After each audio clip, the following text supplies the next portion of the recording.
Pernah kebayang nggak? Lagi jalan santai di tengah kota Jogja, tiba-tiba salju turun pelan-pelan dari langit. Tunggu dulu, jangan kaget.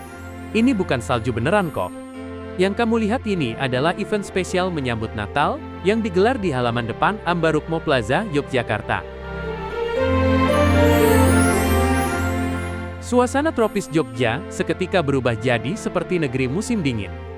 Butiran salju buatan beterbangan, anak-anak tertawa kegirangan, dan orang-orang sibuk mengabadikan momen. Di tengah gemerlap lampu Natal, pohon cemara yang menjulang, dan dekorasi Natal, tempat ini jadi spot favorit buat foto-foto. Event ini bukan cuma soal salju buatan, tapi soal pengalaman, menghadirkan rasa hangat, kebahagiaan, dan kebersamaan di akhir tahun. Jogja yang biasanya hangat, malam ini terasa berbeda.